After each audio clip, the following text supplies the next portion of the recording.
हमारे मध्य प्रदेश के अंदर जो बीजेपी कांग्रेस के अगेंस्ट है, जो बीजेपी कांग्रेस के अगेंस्ट हैं, उनसे हमारी बातचीत चल रही है। अभी तक मतलब पिछले 15 साल से जो सरकार रही है, तो इन्होंने तब से क्या किया?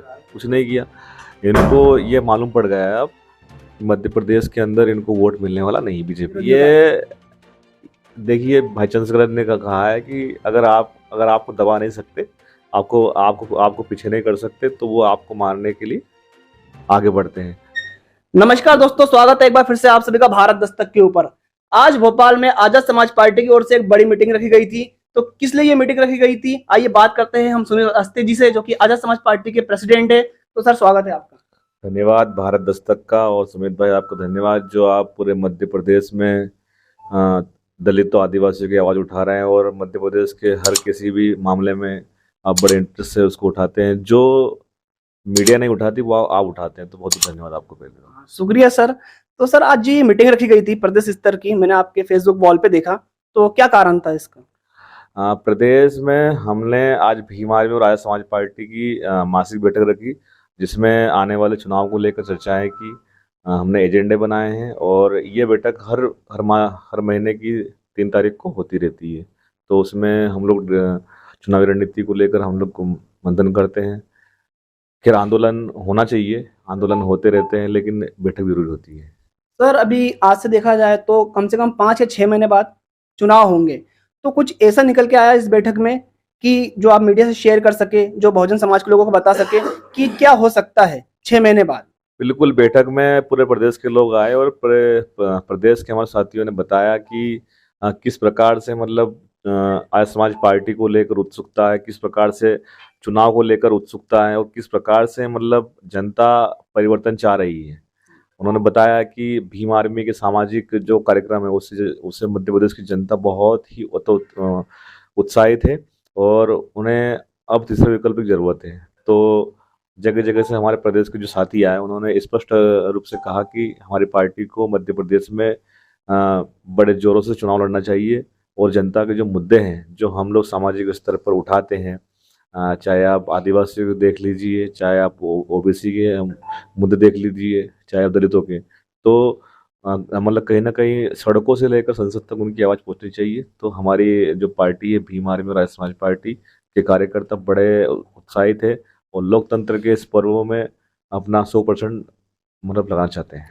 तो अभी आजाद समाज पार्टी की रणनीति क्या है? वो चुनाव में सभी 230 सीटों पे चुनाव लड़ेगी या फिर किसी एक क्षेत्र में चुनाव लड़ेगी? हम देखते हैं अक्सर कि जो बहुजन समाज का वोट है या जहाँ लोग हैं वो चंबल एरिया में है, ग्वालियर क्षेत्र में है, उस साइड चुनाव लड़ेगी या फिर 230 सीटों पे पूरी लड़ने की तैयारी है? देखिए, चंबल में हमारा वोट मजबूत है, ये पता है, लेकिन मैं बता दूं आपको कि मध्य प्रदेश के अंदर लगभग 16.5% दलित हैं, और 22.5% आदिवासी है, और लगभग 52% यहाँ पर ओबीसी है। तो पूरे मध्य प्रदेश में हमारा वोट है।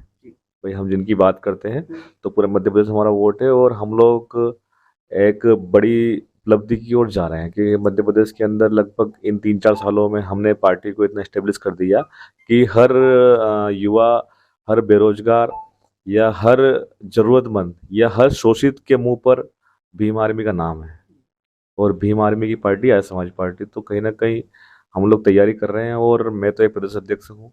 हमारा जो संगठन है मध्य प्रदेश का, वो तय करेगा कि हमें कितनी सीटों पर मतलब चुनाव लड़ना है। हमारे जो राष्ट्रीय अध्यक्ष हैं, हमारी जो राष्ट्रीय कमेटी है, चुनाव समिति है, चुनाव प्रबंधन समिति है, वो तय करेगी कि हम लोग कितनी सीटों पर मतलब चुनाव लड़ेंगे। लेकिन मध्य प्रदेश के अंदर हमारा पूरा संगठन सक्रिय रूप से 52 सीटों पर मतलब 52 जिले में काम कर रहा है, और 230 सीटों पर हमारी तैयारी। अब मुझे ये बताइए कि आजाद समाज पार्टी अभी एक नई पार्टी है, 4 साल आप हुए बता रहे हो, तो सभी सीटों पे चुनाव लड़ना बहुत मुश्किल हो जाएगा। कोई ऐसी पार्टी जिससे गठबंधन की भी चर्चा चल रही हो, क्योंकि चंद्रशेखर जी अभी खुद बीआरएस से मिलकर आए हैं तेलंगाना में, और एक बड़ी चर्चा करके आए हैं जो तेलंगाना के मुख्यमंत्री है केसीआर जी। तो उनसे कोई चर्चा मध्य प्रदेश में, क्योंकि बीआरएस भी यहाँ पे एक्टिव है, वो 2-3 बार प्रेस कॉन्फ्रेंस ले चुकी है, उसने भी अपने यहाँ पे प्रभारी बना चुके हैं, तो कुछ चर्चा? देखिए, बड़ा एक इंटरेस्टिंग सवाल पूछा आपने, लेकिन भाई चंद्रशेखर आजाद जी की जो मुलाकात है वो काफ़ी सुखद रही, और उन्होंने बताया कि मध्य प्रदेश को लेकर भी बातें हुई हैं, लेकिन कुछ बातें होना भी बाकी है। तो हम लोग जल्दबाजी में कुछ नहीं करना चाहते, लेकिन जो भी समय पर होगा हम आपको बताएंगे। तो अब ऐसी कोई चर्चा नहीं, और भी कोई अन्य पार्टी जिसके साथ गठबंधन की चर्चा चल रही है? गोंडवाना है बहुत सारे ट्राइब संगठन से उनके साथ कुछ बात चल रही है कि भाई सब एक साथ एक मंच पर आके चुनाव लड़ेंगे? हमारे मध्य प्रदेश के अंदर जो बीजेपी कांग्रेस के अगेंस्ट है, जो बीजेपी कांग्रेस के अगेंस्ट हैं, उनसे हमारी बातचीत चल रही है। और लगभग आपने देखा भी होगा, आंदोलन में भी हम लोग साथ खड़े हुए हैं। भोपाल में 12 फरवरी का आंदोलन हो, उसके अंदर जो बीजेपी कांग्रेस के खिलाफ थे, जितने भी सामाजिक संगठन, राजनीतिक पार्टी, हमने उनको एक मंच पर लाने का काम किया था। तो हमारी बातचीत चल रही है और मध्य प्रदेश में एक तीसरा विकल्प मजबूती से दिया जाएगा, जिसमें जो भाजपा और कांग्रेस के जो लोग हैं, जो दलित शोषित पिछड़ों की आवाज़ नहीं उठाते, उनकी आवाज़ बनकर हम लोग उभरेंगे। और मध्य प्रदेश के अंदर इतिहास में मुझे नहीं लगता कभी हुआ, लेकिन इस बार 2023 का चुनाव इंटरेस्टिंग होने वाला है और मध्य प्रदेश में तीसरा विकल्प मजबूती से बनकर उभरेगा। लेकिन आपको ऐसा नहीं लगता कि बहुजनों की और भी पार्टियां यहाँ पर चुनाव लड़ रही है, एक बड़ी नेशनल पार्टी है वो भी चुनाव लड़ेगी, तो उस बीच में आप अपने आप को कैसे निखार पाएंगे या फिर अपने आप को अपनी बात पहुंचाएंगे कैसे आप?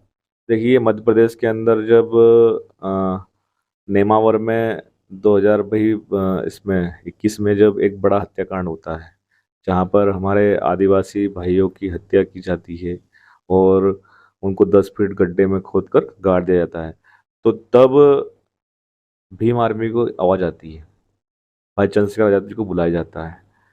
तो मुझे नहीं लगता कि भाई नेशनल पार्टियाँ, अगर हम लोग समाज की लड़ाई लड़ रहे हैं, समाज के लिए जा रहे हैं, तो चाहे वो कितनी तैयारी कर ले, लेकिन इस बार SC ST OBC और अल्पसंख्यक के लोग भीम आर्मी को चाहते हैं और भीम आर्मी को वोट करने के लिए पूरा प्रयासरत हैं।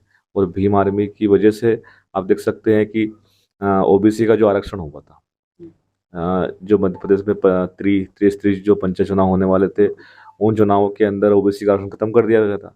लेकिन जब भीम आर्मी और OBC के संगठनों ने मिलकर आवाज़ उठाई, भोपाल बंद करने का काम किया, भाई चंद्रशेखर आज़ाद को जी यहीं पर रोका गया एयरपोर्ट पर, और NRC CA का मामला हुआ था। तो इन सब से ये लगता है कि चाहे आपकी परंपरागत पार्टियां रही हो, लेकिन मध्य प्रदेश में कुछ नया होने वाला है और जो हमारी नई पार्टी आजाद समाज पार्टी, उसको बहुत लाइक कर रहे हैं और बहुत ही मतलब आवाज़ बन रही है। एक गरीबों की, ज़रूरतमंदों की, मजलूमों की, जिनको मतलब पूछा नहीं जाता है, जिनका शोषण होता है, उनकी आवाज़ बन रही है। तो आप देख लो ना कि चाहे शाजापुर हो, चाहे चंबल हो, जहाँ पर भी अत्याचार होते हैं, वहाँ पर आर्य समाज पार्टी और भीम आर्मी पहुँचती है और अपना झंडा और डंडा बुलंद करके वहाँ पर पीड़ितों को न्याय दिलाने का काम करती है। भाजपा जैसी मजबूत पार्टी जो कि नेशनल लेवल की पार्टी और बहुत मजबूत है, आप धन बल से ले लीजिए, हर चीज से ले लीजिए, अपने कार्यकर्ता से ले लीजिए या बूथ स्तर से ले लीजिए, तो आप उसको काउंटर कैसे करेंगे? वो अभी नई योजना लाती है, लाडली बहना योजना लाती है, दलितों के लिए नई नई नीति ला रही है, स्टार्टअप योजना ला रही है, दलितों के जो लड़के हैं, बच्चे हैं, बेरोजगार है, उनको रिझाने के लिए। तो इसको काउंटर कैसे करेंगे आप लोग? क्या है आपके पास? देखिए, हमारे पास में इनको काउंटर करने के लिए भ्रष्टाचार है। और ये आपने कहा कि भाई ये नई नई योजनाएं ला रही, लाडली बहना योजना हो, चाहे दलितों को मतलब वो मतलब करने के लिए, बेरोजगार खत्म करने के लिए योजना आ रही। तो ये जो लगातार जो अभी तक मतलब पिछले 15 साल से जो सरकार रही है, तो इन्होंने तब से क्या किया? कुछ नहीं किया। इनको ये मालूम पड़ गया है अब कि मध्य प्रदेश के अंदर इनको वोट मिलने वाला नहीं बीजेपी को, तो इसलिए ये लाडली बहना योजना लेके आ रहे हैं। ये सीधा सीधा वोट खरीदने का काम है। और इसमें कोई कोई मतलब कांग्रेस भी कम नहीं है। कांग्रेस ने कहा कि हम 1500 रुपये देंगे और इन्होंने कहा कि हम 1000 रुपये देंगे। तो बीजेपी और कांग्रेस दोनों वोट खरीदने का काम करती है। जनता के लिए ये लोग लड़ाई नहीं लड़ते। इनको पूरा मध्य प्रदेश का जो यहाँ का आवाम है, वो पूरा समझ चुका है कि ये सिर्फ वोट खरीदो की राजनीति करते हैं। तो जनता इनको वोट देने वाला ही, हमें इसलिए वोट देगी। हमें इसलिए मतलब जनता चाहती है कि हम उनके सुख दुख में लड़ते हैं, हम उनकी लड़ाई लड़ते हैं। हम बेरोजगारों की लड़ाई लड़ते हैं, मजलूमों की लड़ाई लड़ते हैं, किसानों की लड़ाई लड़ते हैं। आप देख सकते हैं कि दिल्ली के अंदर भाई, अगर जो बबीता फुगाट है वगैरह, जो मतलब पहलवानों ने जिस प्रकार से जो वहाँ पर प्रोटेस्ट था, तो उनको समर्थन करने के लिए नेशनल लीडर सबसे पहले भाई चंद्रशेखर आजाद जी गए थे। जब जब किसान लड़ाई लड़ते हैं, तो तब सबसे पहले कौन पहुंचता है? चंद्रशेखर आजाद पहुंचते हैं, भीम आर्मी पहुंचती है। जब OBC की बात आती है तो भीम आर्मी पहुंचती है। तो यही तो कारण नहीं है आवाज दबाने का, गोली चलाने का? ये देखिए, भाई चंद्रशेखर ने कहा है कि अगर आपको दबा नहीं सकते, आपको आपको आपको पीछे नहीं कर सकते, तो वो आपको मारने के लिए आगे बढ़ते हैं। तो कहीं ना कहीं इससे स्पष्ट होता है कि हमारी आवाज़ को ये लोग दबा नहीं सकते, चाहे बीजेपी हो चाहे कांग्रेस हो। तो ये हमारी आवाज़ को दबा नहीं सकती, तो हमारी आवाज़ बुलंद होगी। और मध्य प्रदेश में आप ये लिख के रख लो कि आर्य समाज पार्टी का खाता मध्य प्रदेश खुलने वाला है। अभी हमने बात करी लाडली बहना योजना की, लेकिन जिस प्रकार से महंगाई बढ़ रही है, सबसे ज्यादा जो गरीब है वो हमारा बहुजन समाज ही है, दलित वर्ग है, ट्राइब्स है, जो कि बहुत मेहनत मजदूरी करके रुपए कमाता है और अपना जीवन यापन करता है। लेकिन जो महंगा टमाटर आप देख सकते हो कि भी 180-150 के पार पहुंच गए थे, और लगातार सिलेंडर के भाव बढ़ते जा रहे हैं, पेट्रोल के भाव बढ़ते जा रहे हैं। तो इसके बारे में आपका क्या कहना है? आपकी आजाद समाज पार्टी का क्या स्टैंड है? देखिए, हमारी आर्य समाज पार्टी ने महंगाई कम करने के लिए सबसे पहले जो सिलेंडर है, गैस सिलेंडर है, हम लोगों ने 350 रुपये में वो देने की घोषणा की है। सरकार में सरकार हमारी बनेगी तो हम 350 रुपये में गैस सिलेंडर देंगे। और मध्य प्रदेश के अंदर बेरोजगारी कम करने के लिए जो 1.5 से 2 लाख जो बैकलॉग पदों की भर्ती अभी तक नहीं हुई है SC ST OBC के लोगों की, सबसे पहले हम लोग बैकलॉग पदों की भर्ती करेंगे। और जो आउटसोर्स जो सिस्टम बनाया है, मतलब एक एक ही विभाग में एक ही काम कर रहे हैं, तो एक व्यक्ति को तो मिल रही है 1 लाख रुपए सैलरी, और उसी काम को करने के लिए 10,000 में आउटसोर्स पे व्यक्ति रखा जा रहा है। तो हम ये आउटसोर्स की पूरी पता मतलब खत्म करने का काम करेंगे। और प्राइवेटाइजेशन के बारे में क्या कहना चाहिए? देखिए, प्राइवेटाइजेशन तो होना ही नहीं चाहिए, ये पूरा संविधान सबसे बड़ा अगर उदाहरण मैं दूं तो मैं बंसल का ही उदाहरण दूंगा। क्या बोलते, जो हमारा स्टेशन बना हुआ है रानी कमलापति जिसका पहले हबीबगंज नाम था, वही प्राइवेटाइजेशन का सबसे बड़ा उदाहरण है। जहाँ पे हम पहले ही मैं पार करने आता था तो 20 रुपए 10 रुपए लगता था बाइक का, आज 100 रुपए मन मर्जी चल रही है। इसके बारे में क्या कहना है? तो यही प्राइवेटाइजेशन करके सरकार अपने चुनिंदा लोगों को, अपने नुमाइश लोगों को, जो भी इनको सहयोग करते हैं, उनको पैसे वाला बनाना चाहती है और प्राइवेटाइजेशन करना चाहती है। प्राइवेटाइजेशन करने से एक तो सबसे पहले ये होता है कि उसमें SC ST OBC के लोगों को आरक्षण देने का कोई काम नहीं है, तो सीधे सीधे वहाँ से मतलब इनकी छुट्टी हो जाती है। और पैसे वाले लोग इन्हीं के लोग रहते हैं, तो उनको सीधा सीधा एक रोजगार मिल जाता है। और फिर जब उसके अंदर सरकारी सिस्टम नहीं चलेगा तो वहाँ पर सैलरी भी कम रहेगी। इधर मतलब हम लोग अगर एक गवर्नमेंट एम्प्लॉय होगा तो उसकी सैलरी कम से कम 30-40 हज़ार रुपये होगी, और वही उसी सेक्टर में अगर कोई प्राइवेटाइजेशन होगा और प्राइवेट व्यक्ति को हम लोग जॉब पे रखेंगे तो वो सैलरी 7-8 हज़ार 10 हज़ार में काम करेगा, तो एक के बदले 4 लोग काम करेंगे। तो सरकार का एजेंडा है कि कैसे भी करके सरकारी तंत्र खत्म किए जाए। लेकिन भीम आर्मी और आर्य समाज पार्टी इसके विरोध में खड़ी है। जब भी हमारी सरकार बनेगी, मध्य प्रदेश के अंदर 23 में सरकार बनेगी, तो सबसे पहले हम लोग ये प्राइवेटाइजेशन का भी मतलब खत्म करने का काम करेंगे और बम्पर नौकरी निकालेंगे हम लोग। जी, चंद्रशेखर आजाद जी जब भी भोपाल आते हैं या फिर मध्य प्रदेश के किसी भी जिले में आते हैं तो एक बात जरूर बोल के जाते हैं कि अगर मध्य प्रदेश में बनना चाहिए तो आदिवासी CM बनना चाहिए, और आजाद समाज पार्टी कभी सत्ता में आती है या फिर किसी के साथ गठबंधन की सरकार बनाती है तो हम बनाएंगे तो केवल जो ट्राइब व्यक्ति है उसको ही CM बनाएंगे। तो इसके बारे में कुछ बताना चाहेंगे आप? देखिए, आप अभी तक मध्य प्रदेश में ये हमारा मूल निवासी भाई है, और आदिवासी भाइयों को आज तक सत्ता से दूर रखा है। तो सबसे पहले अगर आदिवासी मतलब CM बनाने की घोषणा की तो वो हमारी पार्टी ने की, आर्य समाज पार्टी भीम आर्मी ने की, क्योंकि यहाँ पर वो डिजर्व करते हैं, यहाँ पर उनकी संख्या है, उस संख्या बल के हिसाब से उनका मुख्यमंत्री होना चाहिए। यहाँ पर OBC के मुख्यमंत्री बने हैं, सामान्य के मतलब कैटेगरी मुख्यमंत्री बने।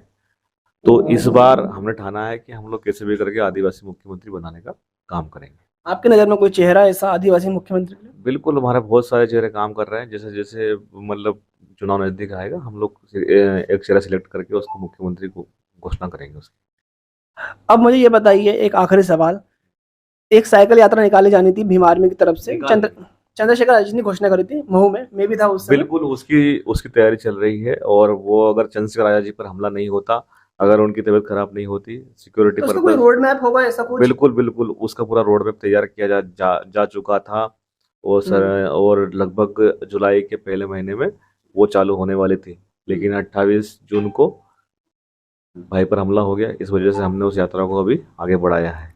लेकिन मध्य प्रदेश के अंदर वो यात्रा जरूर निकलेगी, साइकिल यात्रा निकलेगी और चेंज होके रहेगा। बिल्कुल, मध्य प्रदेश में परिवर्तन होगा, और यहाँ पर दलितों का, आदिवासियों का राज आएगा, और पिछड़ों भाइयों का साथ जरूर मिलेगा हमें।